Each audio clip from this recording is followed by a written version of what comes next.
Good evening. You're watching the News at 6 with me, Shan Russell. The News at 6 is all about the day's biggest developing stories, and we'll be filling in on them over the next half hour. But first, the headlines that we're tracking right now. Prime Minister Narendra Modi takes his critics head-on, says Congress has no right to talk about intolerance after the 1984 anti-Sikh riots. Congress takes intolerance issue to the President. Sonia Gandhi meets Pranab Mukherjee with memorandum.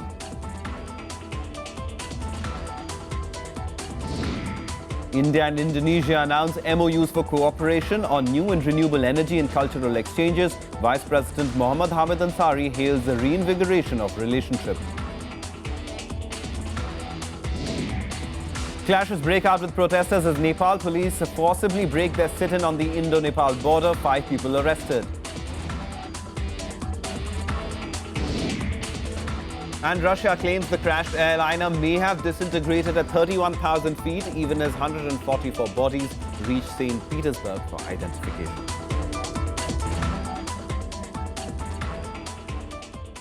A top story this week, the campaign blitzkrieg for the 5th and final phase of the Bihar Assembly elections is on in full swing. Prime Minister Modi and Congress Vice President Rahul Gandhi clashed head-on, with both leaders hosting a bunch of rallies across the state today.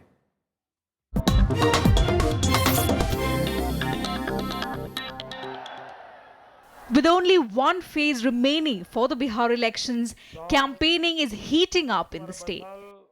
Prime Minister Narendra Modi addressed 3 rallies in Purnia, Katihar and Darbhanga. Modi focused on the attack on the BJP over intolerance. He said the Congress has no right to talk about intolerance after the 1984 anti-Sikh riots. Indira Gandhi ji की हत्या के दूसरा दिन, तीसरा दिन, चौथा दिन दिल्ली में, हिंदुस्तान में सिखों का कत्लेआम चल रहा था, कत्लेआम किया जा रहा था।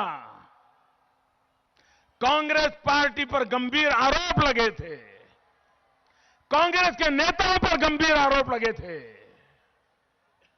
और आज उसी 2 नवंबर को कांग्रेस पार्टी टॉलरेंस पर भाषण देने लगी है। Congress Vice President Rahul Gandhi also addressed 3 rallies in Bihar. The rallies were held in Araria, Purnia and Katihar.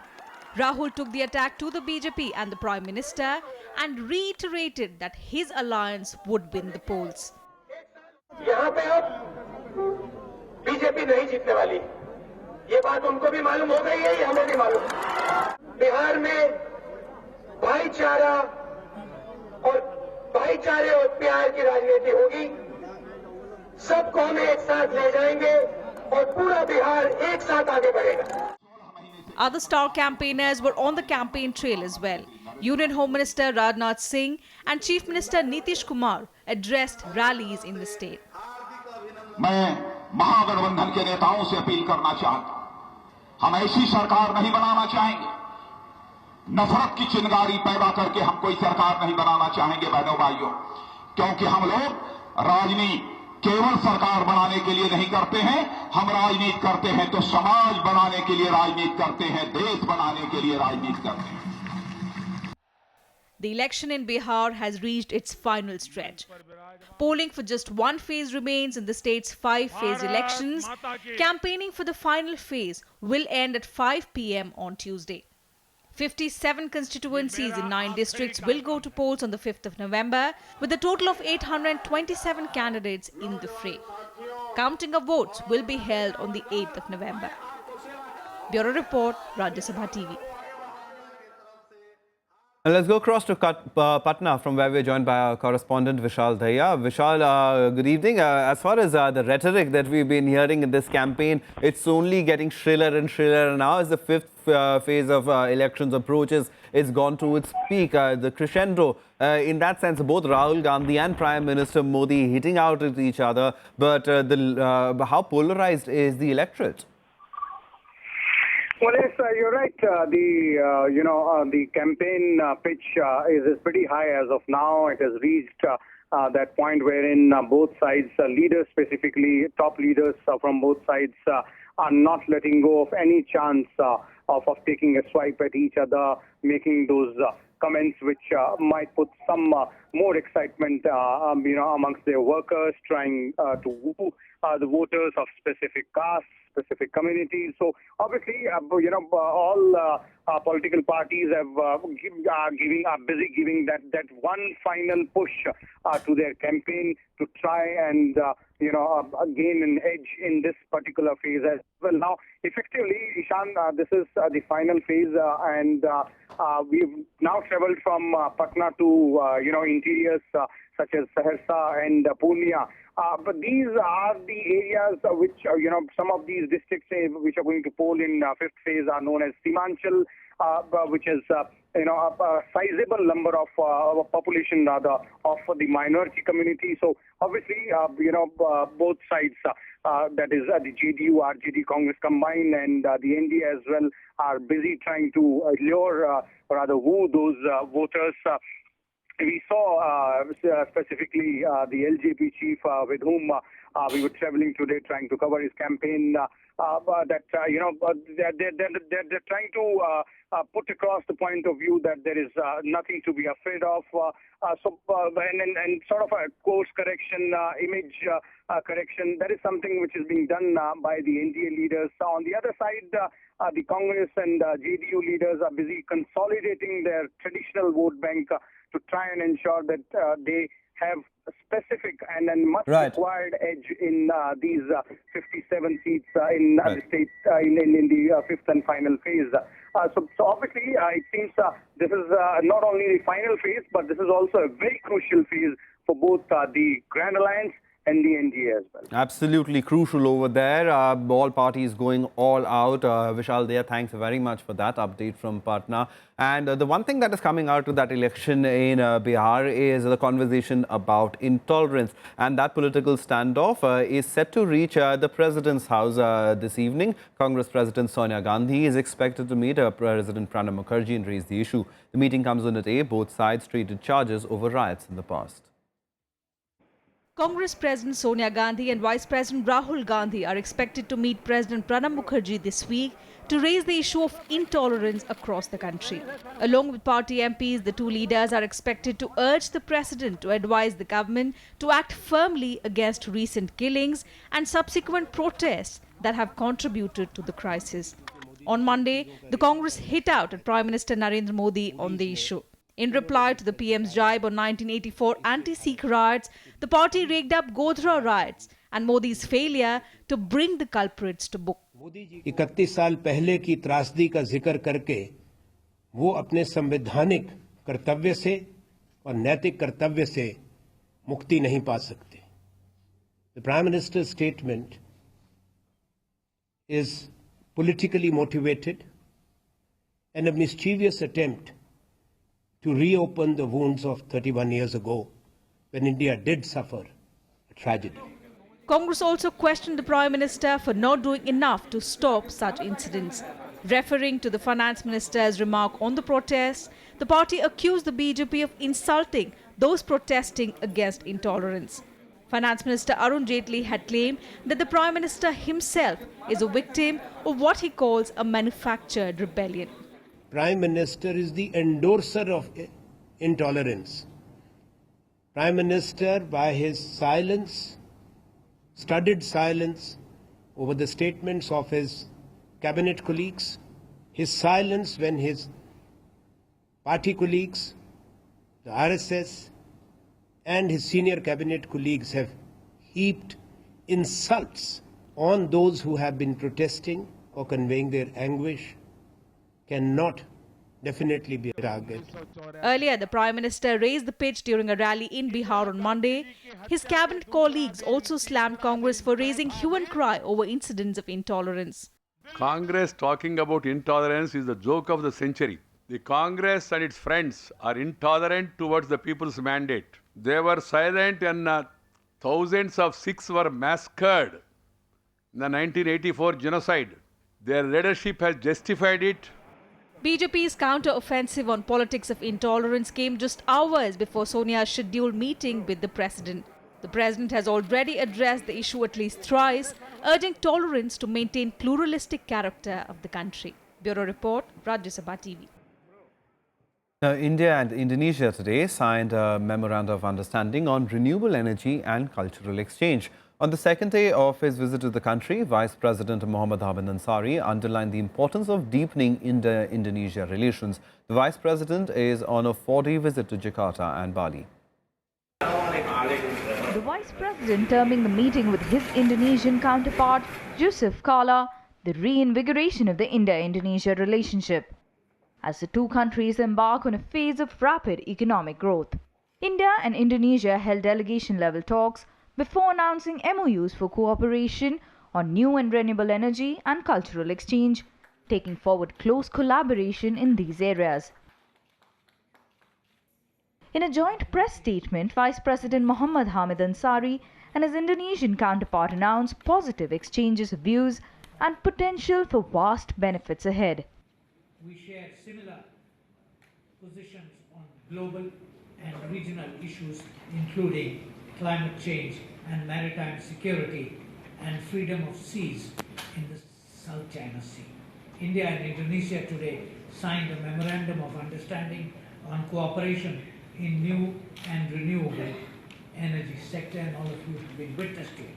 This cooperation is important as both India and Indonesia have committed themselves to reduce carbon emission by 35% and 29% respectively. Besides MOUs on renewable energy and cultural exchange, India and Indonesia also agreed to expand cooperation in trade and investment, defense and counter-terrorism. However, there's no headway on formalizing an extradition treaty during this visit, even as India pushes for early deportation of Chota Rajan. A high-level police team is in Indonesia to push forward the deportation of gangster Chota Rajan arrested in Bali last week on a red corner notice. Addressing the media, Secretary East Anil Wadhwa said letter would not require to be exchanged for implementation of the treaty and consular talks on the issue would continue. As far as they are concerned, the extradition treaty is already in force. There is no requirement for exchanging these letters. So therefore, we presume and we act on the basis that the treaty is in force. If required, we will be able to use it.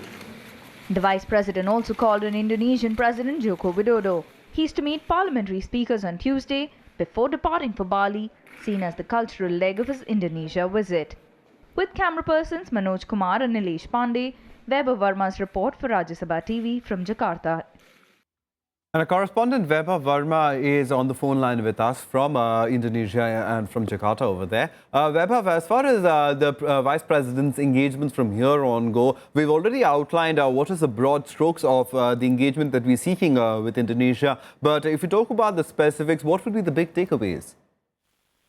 Well, as mentioned in the report, there were two agreements signed today, one on new and renewable energy and the other on cultural exchange. These is to take them forward by putting in better and measures.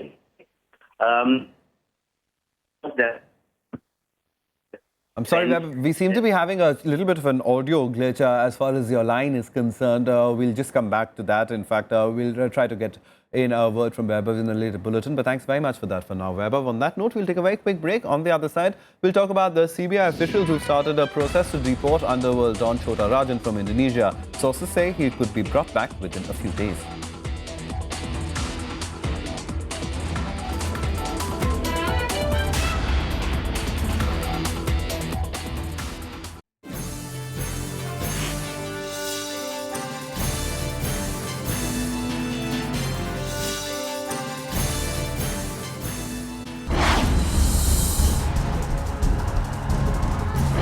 The poll juggernaut rolls out in Bihar.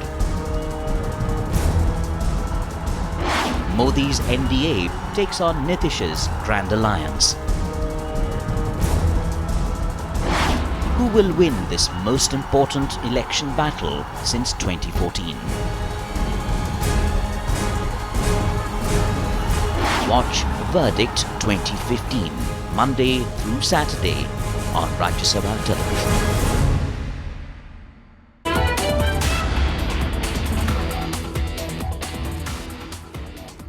Welcome back here, watching the news at 6. Now, the most wanted gangster, Chota Rajan, is likely to be brought back to India this week. He was arrested in Bali, in Indonesia last week. The Indian team that is in Bali is working out the details of Rajan's deportation. The team comprises officers from the CBI and the Mumbai and Delhi police. The gangster is wanted for over 70 cases of murder, extortion and drug trafficking in Mumbai. He's been on the run for the past 2 decades now, citing a threat to his life. Chota Rajan had sought consular access, which was granted to him on Sunday. Chota Rajan has alleged a threat from his former boss turned enemy, Dawood Ibrahim, who has made many attempts on his life. When asked about Dawood's whereabouts, Rajan was quick to say he was in Pakistan.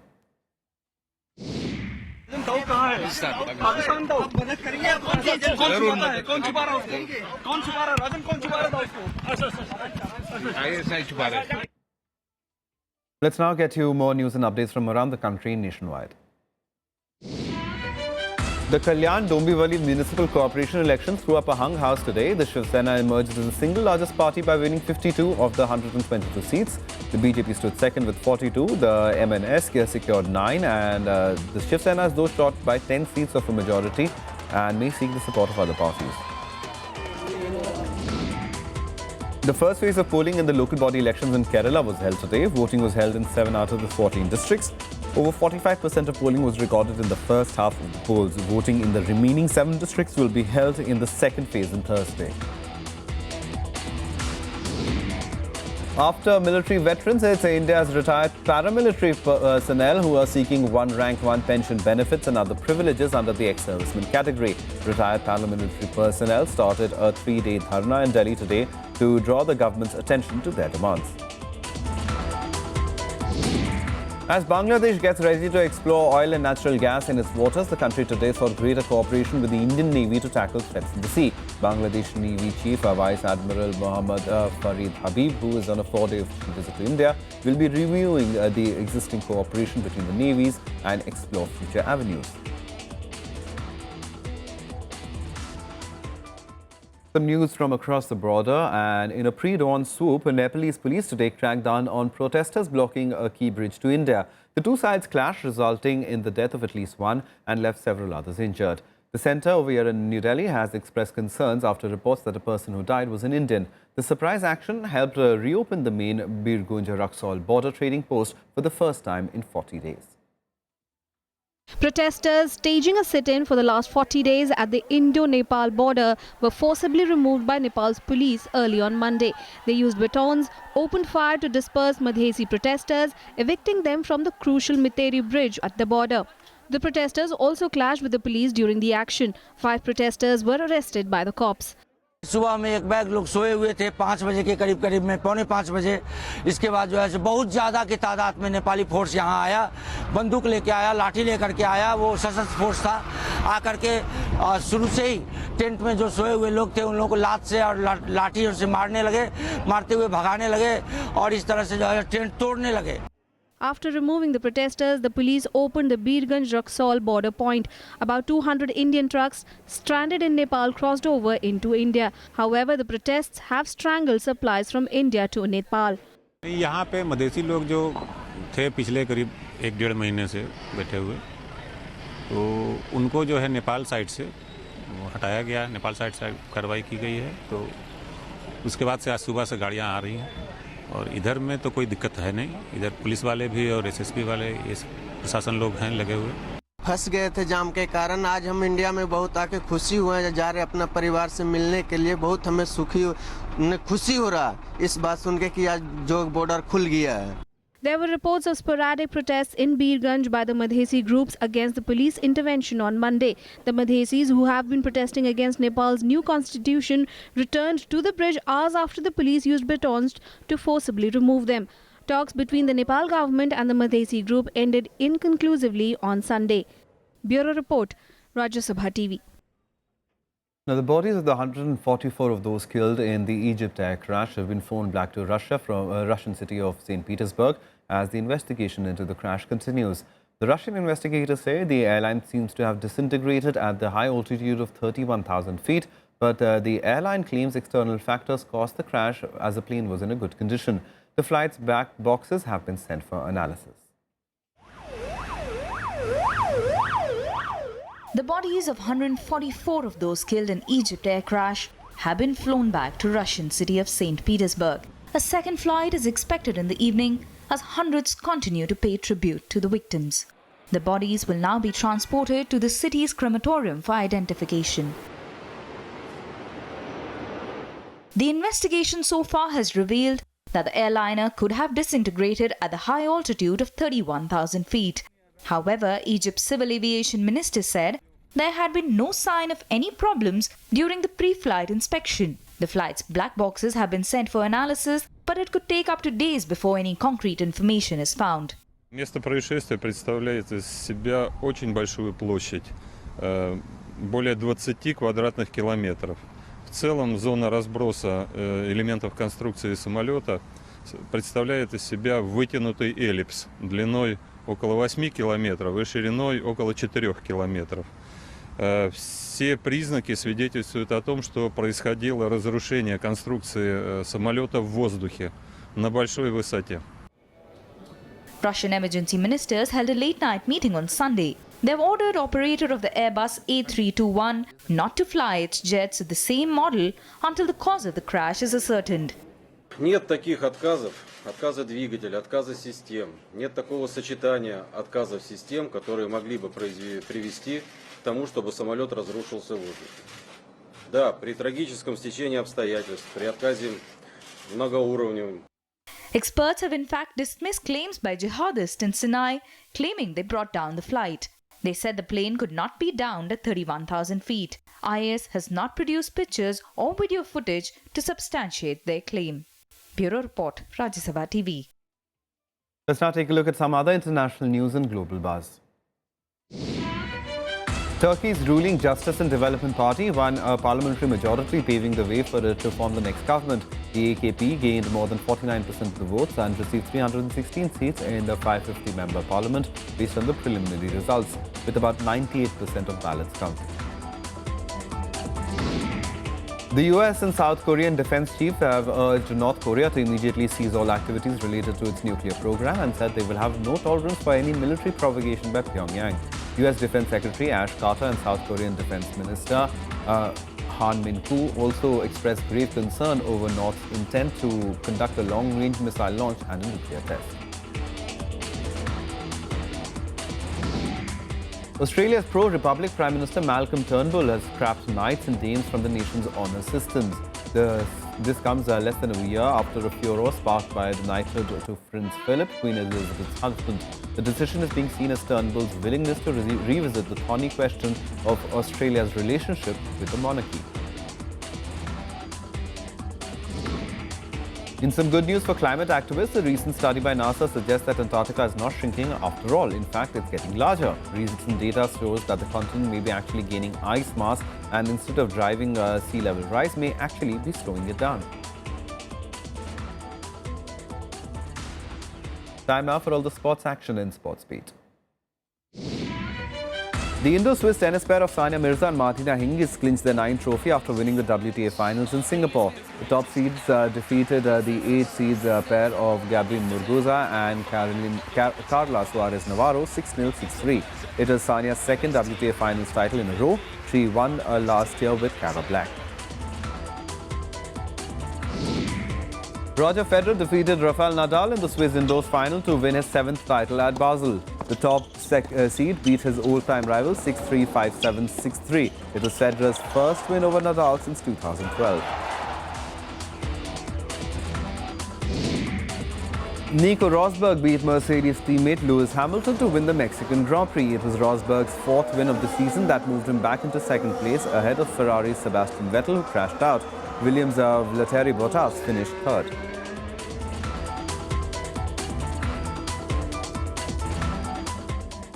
Well, that's all from us. Goodbye.